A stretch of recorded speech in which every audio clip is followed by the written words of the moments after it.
दोस्तों, छल में बेशक बल है मगर प्रेम में आज भी हल है। नमस्कार दोस्तों, मैं हूं आपका दोस्त लोकेश साहू और आप देख रहे हैं लोकेश छत्तीसगढ़िया यूट्यूब चैनल।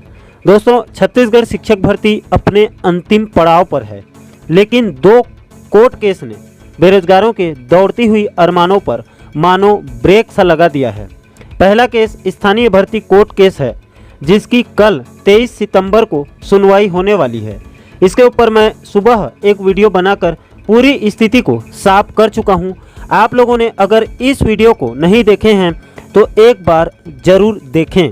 और दूसरा केस अश्वनी रात्रे जी का है, जिसकी सुनवाई 20 सितंबर को होने वाली थी, लेकिन दुर्भाग्य से उस दिन इस केस को 229 नंबर पर सबसे नीचे रखा गया था, इसीलिए 20 सितंबर को इस केस की सुनवाई नहीं हो पाई थी। और इस केस की एक चीज़ मैं क्लियर कर देना चाहता हूं कि इसकी अभी तक नेक्स्ट हेयरिंग डेट कोर्ट से सामने नहीं आई है। लेकिन दोस्तों, सवाल ये बिल्कुल नहीं है कि इसके नेक्स्ट हेयरिंग डेट कब आएगा। उसके लिए किसी भी साथी को चिंता करने की कोई आवश्यकता नहीं है, क्योंकि अश्वनी रात्रे जी का कोर्ट केस की नेक्स्ट हेयरिंग डेट आज नहीं तो कल कोर्ट से ज़रूर निकल कर सामने आ ही जाएगी। उसके लिए मैं खुद लगा हुआ हूँ। जानकारी मिलते ही सबसे पहले आपको बता दूंगा। दोस्तों, यहाँ पर सबसे बड़ा सवाल ये है कि अगर तथ्यों पे बात किया जाए और तथ्यों पे गौर किया जाए तो अश्वनी रात्रे का केस अब पूरी तरह से निराधार हो गया है। जिस आधार के दम पर अश्वनी रात्रे जी ने केस लगाकर पूरी भर्ती प्रक्रिया पर ही स्टे लगाया है, उस केस का मुख्य आधार ही अब पूरी तरह से खत्म हो गया है। दोस्तों, ये बात मैं कोई हवा में नहीं कह रहा हूँ, उसके लिए बकायदा आप लोगों को 2 प्रमाण दिखाऊंगा। तो साथियों, ये मामला बहुत गर्म है, इसीलिए आप वीडियो को शुरू से लास्ट तक ध्यान से देखें और खुद समझने की कोशिश करें। दोस्तों, अश्वनी रात्रे जी का केस क्यों निराधार हो गया है, उसका पहला बड़ा प्रमाण ये है कि कृष्ण कुमार डहरिया जी का केस, जिसको कोर्ट ने 9 जून 2021 को खारिज कर दिया था। 9 जून 2021 के ऑर्डर में कोर्ट ने कृष्ण कुमार डहरिया जी के केस को खारिज करते हुए क्या कहा था, उसे आपको बताना चाहता हूं। दोस्तों, कोर्ट के इस ऑर्डर कॉपी के सबसे ऊपर में यहाँ पर देख सकते हैं क्या लिखा है। यहाँ पर लिखा गया है, कृष्ण कुमार डहरिया बनाम छत्तीसगढ़ राज्य 9 जून 2021। उसके बाद यहाँ पर बगल में फिर उसी को दिया गया है, छत्तीसगढ़ उच्च न्यायालय कृष्ण कुमार डहरिया बनाम छत्तीसगढ़ राज्य 9 जून 2021। उसके बाद दोस्तों, यहाँ पर रीड संख्या को आप देख सकते हैं, 2021 की रीड संख्या एस संख्या 2039। उसके बाद यहाँ पर कृष्ण कुमार जी का पूरा उनका विस्तृत जानकारी दिया गया है। कृष्ण कुमार डहरिया पुत्र श्री जगलाल डहरिया, उम्र लगभग 29 वर्ष, जाति सतनामी, निवासी ग्राम अकोला जमोरा, तहसील डभरा, जिला जांजगीर चांपा, छत्तीसगढ़। किसके विरुद्ध में, तो यहाँ पर बनाम भी है, उसे भी आप देख सकते हैं, छत्तीसगढ़ राज्य सचिव के माध्यम से स्कूल विभाग, शिक्षा महानदी भवन, नवा रायपुर, जिला रायपुर, छत्तीसगढ़। और दूसरे नंबर पर किसके विरुद्ध है, तो निदेशक लोक शिक्षण निदेशालय, इंद्रावती भवन, अटल नगर, नवा रायपुर, जिला रायपुर, छत्तीसगढ़। मतलब ये स्कूल शिक्षा विभाग और छत्तीसगढ़ के लोक शिक्षण संचालनालय के विरुद्ध इन्होंने लगाया था कोर्ट केस। अब यहाँ पर उनके वकीलों को भी देख सकते हैं। याचिकाकर्ता मतलब कृष्ण कुमार डहरिया जी के कौन वकील थे, तो सुश्री प्रकृति जैन, और राज्य सरकार के वकील श्री राहुल झा। उसके बाद इस केस के वकील कौन थे, तो इनके जज कौन थे, तो आप देख सकते हैं माननीय श्री न्यायमूर्ति पी सेम कोशियो है, लेकिन वो कोशी है। और उसके बाद यहाँ पर एक बार और डेट को दिया गया है 9/6/2021, मतलब 9 जून 2021। अब दोस्तों, यहाँ पर कोर्ट ने क्या कहा है, टोटल 7 पॉइंट पर कोर्ट ने अपना जजमेंट सुनाया है। मैं उसको आपको बारीकी से एक बार पढ़कर सुना देना चाहता हूँ। सबसे पहले कोर्ट ने कहा है कि याचिकाकर्ता को अयोग्य घोषित करने वाले प्रतिवादियों की ओर से की गई कार्यवाही से व्यथित शिक्षक अंग्रेजी के पद पर नियुक्ति के लिए वर्तमान रिट याचिका दायर की गई है। दूसरे पॉइंट में कहा गया है, कोर्ट ने कहा है कि वर्तमान मामले के तथ्य यह है कि प्रतिवादियों ने एक विज्ञापन जारी किया है। तो कब जारी किया था वो आपको पता है, 9/3/2019, मतलब 9 मार्च 2019। शिक्षकों के लिए कितने पद, तो 14,580 पदों को भरने के लिए उक्त पद के लिए याचिकाकर्ता ने भी आवेदन किया था, मतलब कृष्ण कुमार डहरिया जी ने भी किया था और भर्ती प्रक्रिया में भाग भी लिया है और सभी परीक्षाओं को पास करने में भी सफल रहा था। परिणाम 21/11/2019 को घोषित किया गया है व्यापम का रिजल्ट, ये तो आपको भी पता है। विनिमय के अनुसार उक्त परिणाम की वैधता होगी 1 वर्ष के लिए, मतलब एक ही वर्ष के लिए होता है व्यापम का जो भी एग्जाम होता है उसकी वैलिडिटी। हालांकि कोविड-19 महामारी के प्रभाव के कारण विभाग भर्ती प्रक्रिया को समाप्त नहीं कर सका। इस प्रकार आदेश दिनांक 1/9/2020 उत्तरदाताओं परिणाम की वैधता अवधि 1 और वर्ष के लिए बढ़ा दी गई, ये भी आपको पता है। इस दौरान जब प्रत्याशी नियुक्ति के लिए दस्तावेजों की सत्यापन की गई तो यह पता चला कि याचिकाकर्ता ने CTT पास कर ली है।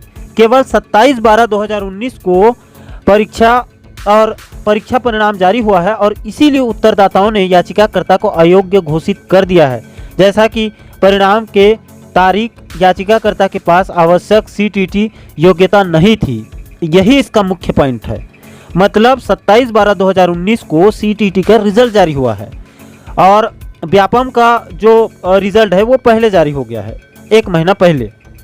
तीसरे पॉइंट में कहा गया है याचिकाकर्ता के वकील की ओर से तर्क यह है कि चूंकि प्रतिवादी राज्य ने दिनांक 1/9/2020 के आदेश द्वारा परिणाम की वैधता अवधि को 1 और वर्ष के लिए बढ़ा दिया गया है, याचिकाकर्ता को CTT की योग्यता की आवश्यकता होने के बीच याचिकाकर्ता को भी प्राप्त करना चाहिए। मतलब इसका लाभ कृष्ण कुमार को भी मिलना चाहिए, उनके वकील का कहना है। वैधता की अवधि विस्तार का लाभ याचिकाकर्ता को उक्त के लिए योग्य माना जाना चाहिए, उनके वकील कह रहे हैं। उसके बाद चौथे पॉइंट पर कोर्ट ने क्या कहा है, याचिकाकर्ता का तर्क इस कारण से टिकाऊ नहीं होगा कि कानून की आवश्यकता एक उम्मीदवार के पास सभी अपेक्षित योग्यताएं होनी चाहिए, या तो उस तिथि को जब विज्ञापन जारी किया जाता है या फॉर्म भरने की तिथि तक, या कम से कम उस समय तक परिणाम घोषित किए जाने तक। मौजूदा मामले में विभाग से घोषणा की तारीख ले ली है। परिणाम एक उम्मीदवार की पात्रता निर्धारित करने के उद्देश्य से कट ऑफ तिथि होगी। 5वें पॉइंट में कोर्ट ने कहा है कि माना जाता है कि रिजल्ट की तारीख यानी 21/11/2019 को याचिकाकर्ता ने CTT पास नहीं किया था। कब किया था? 27/12/2019 को परीक्षा, और इस प्रकार वह जिस पद के लिए परिणाम घोषित किया गया था उस तारीख को वह योग्य नहीं था। आवेदन किया है। परिणाम की वैधता अवधि का विस्तार केवल यह सुनिश्चित करने की सीमा तक है कि जो उम्मीदवार मेधावी पाए गए हैं उनकी उम्मीदवारी समाप्त नहीं होनी चाहिए।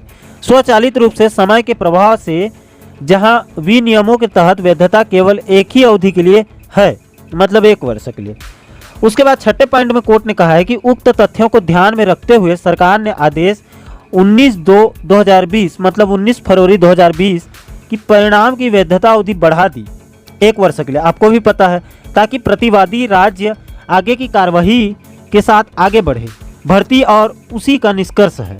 परिणाम की वैधता अनुलग्न P6 दिनांक 1/9/2020 का मतलब यह नहीं है और न ही यह अनुमान लगाया जा सकता है कि यह इससे जुड़ी अन्य शर्तों में ढील देता है। विज्ञापन विशेष रूप से बाद के चरण में आवश्यक पात्रता मानदंड प्राप्त करने के लिए, जब तक कि इस संबंध में उत्तरदाताओं द्वारा एक विशेष आदेश दिया गया है, याचिकाकर्ता नहीं दिखा पाया कोई भी दस्तावेज जिसमें सरकार ने कट ऑफ तिथि को प्राप्त करने के लिए अब तक ढील दी है। उनकी योग्यता से संबंधित दस्तावेज जिसके अभाव में वह सब जो होना आवश्यक है, विचार किया जाता है कि क्या परिणाम प्रकाशित होने की तिथि को याचिकाकर्ता ने CTT पास किया था या नहीं। माना जाता है कि याचिकाकर्ता ने 27/12/2019 को ही इसे मंजूरी दे दी थी और परिणाम था 21/11/2019 को घोषित किया गया, जो दर्शाता है कि याचिकाकर्ता ने परिणाम के बाद योग्यता प्राप्त कर ली है, परिणाम घोषित किया गया था। अब 7वें और आखिरी पॉइंट में कोर्ट ने बहुत ही महत्वपूर्ण बात कही है कि इस प्रकार उपरोक्त कारणों से इस न्यायालय को हस्तक्षेप के लिए कोई मजबूत मामला नहीं लगता है। याचिकाकर्ता को अयोग्य घोषित करने के साथ रिट याचिका इस प्रकार योग्य से रहित होने के योग्य है, तदनुसार खारिज कर दिया जाता है। दोस्तों, आप लोगों ने कृष्ण कुमार डहरिया जी के केस को कोर्ट ने क्यों खारिज कर दिया उसे तो आपने देख लिया। अब साथियों, आपको दूसरा तथ्य दिखाने वाला हूं, उसे भी ध्यान से समझें। तो दोस्तों, आप अपने मोबाइल स्क्रीन पर गुरप्रीत कौर जी का आदेश कॉपी देख सकते हैं, जिसमें इसी CTT वाले मैटर में 8 सितंबर 2021 को राजनांदगांव के जिला शिक्षा अधिकारी ने गुरप्रीत कौर जी नाम के एक अभ्यर्थी को नियुक्ति हो जाने के बाद उसको निरस्त कर दिया है। इस आदेश को भी आपको एक बार पढ़कर सुना देता हूं, उसके बाद आप पूरी तरह से पूरे मामले को सटीक तरह से समझ जाएंगे। दोस्तों, इस आदेश कॉपी के सबसे ऊपर में आप देख सकते हैं जिला शिक्षा अधिकारी राजनांदगांव छत्तीसगढ़। उसके बाद यहाँ पर इसका दिनांक भी दिया गया है 8/9/2021 और इसके ठीक बगल में इसका क्रमांक दिया गया है। उसके बाद इस आदेश कॉपी में कहा क्या गया है, पूरे मामले को आपको एक बार इसको पढ़कर मैं समझाना चाहता हूँ। तो इसमें साफ साफ लिखा है कि कार्यालयीन आदेश क्रमांक, इसको भी आप देख सकते हैं। दोस्तों, मैं सीधे यहाँ से आता हूँ। दिनांक 25/8/2021 के माध्यम से गुरप्रीत कौर को इनके यहाँ पर एड्रेस भी दिया गया है, उसे भी आप देख लेना, का नियुक्ति आदेश जारी कर शासकीय प्राथमिक शाला सलाम पारा मोहभट्टा विकासखंड मोहला जिला राजनांदगांव में पदांकित किया गया था। छत्तीसगढ़ व्यावसायिक परीक्षा मंडल रायपुर द्वारा जारी विज्ञापन में स्पष्ट उल्लेख था कि अभ्यर्थी परीक्षा फल जारी होने की तिथि तक समस्त शैक्षणिक एवं व्यावसायिक अर्हता पूरी करता हो। गुरप्रीत कौर का TT का सर्टिफिकेट दिनांक 27/12/2019 का है, मतलब ये CTT का ही है। छत्तीसगढ़ व्यापम परीक्षा परिणाम दिनांक 21/11/2019 को घोषित हुआ है। गुरप्रीत कौर द्वारा परीक्षा फल जारी होने की तिथि तक समस्त न्यूनतम अर्हता नहीं रखने के कारण समिति द्वारा अपात्र कर दिया गया है। उसके बाद नीचे में एक लाइन और जोड़ा गया है, परीक्षण समिति द्वारा अपात्र पाए जाने के कारण इस कार्यालय के आदेश क्रमांक 631 सीधी भर्ती 2021 राजनांदगांव दिनांक 25/8/2021 के द्वारा जारी नियुक्ति एवं पदांकन आदेश दिनांक 8/9/2021 से निरस्त किया जाता है। उसके बाद दोस्तों, इसके नीचे में जिला शिक्षा अधिकारी राजनांदगांव का आप उनका सिग्नेचर भी देख सकते हैं। उसके बाद इसके ठीक नीचे में इसके प्रतिलिपि को भी आप देख सकते हैं कि इसको किनको किनको भेजा गया है। टोटल यहाँ पर 9 पॉइंट में दिया गया है। अब दोस्तों, इन दोनों तथ्यों के आधार पर मैं आप लोगों से पूछना चाहता हूँ कि कृष्ण कुमार डहरिया और गुरप्रीत कौर दोनों को CTT का रिजल्ट व्यापम के रिजल्ट के बाद के होने की वजह से उनको बिलासपुर हाईकोर्ट और जिला शिक्षा अधिकारी दोनों जगह से निरस्त कर दिया गया है। ऐसे में अश्वनी रात्रे जी का केस भी सेम मैटर वाला है। तो अश्वनी रात्रे जी के केस का कोर्ट में क्या होगा जब उसकी सुनवाई होगी, या फिर इस केस में कितना दम है, और इस बेजान केस में कोर्ट द्वारा पूरे भर्ती प्रक्रिया पर स्टे लगा देना कितना जायज़ है। कोर्ट चाहती तो एक पोस्ट को अश्वनी रात्रे जी के लिए सुरक्षित रख के बाकी पदों पर भर्ती प्रक्रिया क्या चालू नहीं किया जा सकता है। दोस्तों, इन सभी सवालों के जवाब आपको ही तय करके मुझे कमेंट सेक्शन में बताना है। दोस्तों, मैं किसी भी अभ्यर्थी या किसी के खिलाफ नहीं हूं। मैं सभी 14,580 पात्र और योग्य अभ्यर्थियों के साथ हूं और हमेशा रहूंगा। दोस्तों, मैंने सभी तथ्यों को आपके सामने रख दिया। बाकी क्या सही और क्या गलत है, ये आप लोगों को ही तय करना है। दोस्तों, आशा करता हूं कि आप आज के वीडियो को अच्छे से समझ गए होंगे।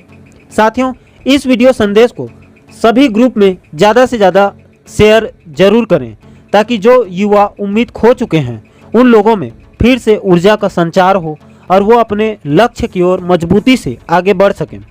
साथियों, छत्तीसगढ़ शिक्षक भर्ती से संबंधित आपके पास जो भी पुख्ता जानकारी रहती है, या फिर आप लोग मेरे से कोई सहायता लेना चाहते हैं, तो आप लोग मुझे मेरे इस व्हाट्सएप नंबर पर अपना नाम लिखकर अपनी जानकारी को शेयर कर सकते हैं। दोस्तों, छत्तीसगढ़ शिक्षक भर्ती की पल पल की अपडेट को सटीक तरीके से जानने के लिए चैनल को सब्सक्राइब जरूर करें। साथियों, फिलहाल के लिए इस वीडियो में इतना ही। मुझे दीजिए इजाज़त। मैं मिलता हूँ आपसे एक और नए वीडियो में। तब तक के लिए जय हिंद, जय छत्तीसगढ़।